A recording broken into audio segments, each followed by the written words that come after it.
Nini sasa kifanyike katika timu hizi mbili ili msimu ujao waweze kuondoka na kombe? Tuongeze ubora wa wachezaji. Kwenye timu ya Simba inahitaji baada mpanzu inahitaji mpanzu wao watatu. Kagoma anatakiwa wao wawili. Kwa hiyo huo ndo mchezo. Kwa hiyo natarajia kila nafasi ijirejereje. Tukitoa mtu tunaingiza mtu. Mutale leo amekuwa mzuri, kaingia Kibu amekuwa mbaya. Kwa hiyo nafasi ya Mutale akachukua Kibu. Yeah. Hodari, hongera, kajitahidi sana. Licha ya kupoteza, ni mchezaji gani siku leo amekukosha zaidi pale uwanjani? Mi kama kawaida mchezaji ambaye ananifurahisha ni Fabrice Ngoma. Why Fabrice? Kiongozi. Anacheza mpira kiongozi. Anacheza vizuri, anahamasisha, anatuliza timu.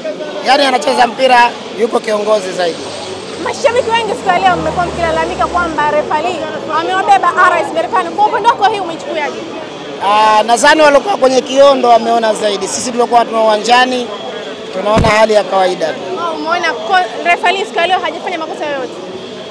Makosa ya kimchezo ya kibinadamu tunayoona mimi. Kwa jinsi ya Simba ulivyoiona kuanzia mara ya kwanza mpaka leo unacheza finali hapa katika uwanja wa New Amaan Complex, unahisi mwakani itakuwa ni Simba namna gani? Simba ya mwakani nahisi itakuwa bora zaidi kuliko hata hii. Kwa sababu inahitaji maboresho ni madogo sana.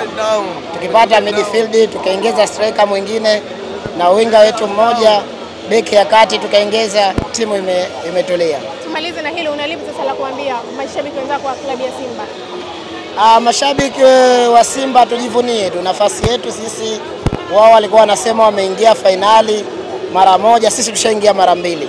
Kwa hiyo cha kujivunia. Huyu anasema hawezi kutambua hii. Hawezi kuitambua kwa sababu alikuwa hajazaliwa. Kwa hiyo kama alozaliwa anaitambua. Alikuwa tayari ameshazaliwa anaitambua. Mara kwanza mmetaibu mbele ya Rais marehemu Abeid Amani Karume na leo tena kimejirudia kilichotokea mwaka huu.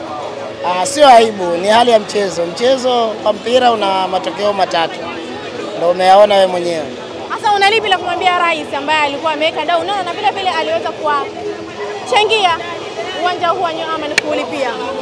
Rais namwambia atulie, aipende timu yetu. Timu yetu tutafanya vizuri mwakani inshallah, tutajiandaa kwa ajili ya mashindano ya kimataifa. Shukrani sana. Asante.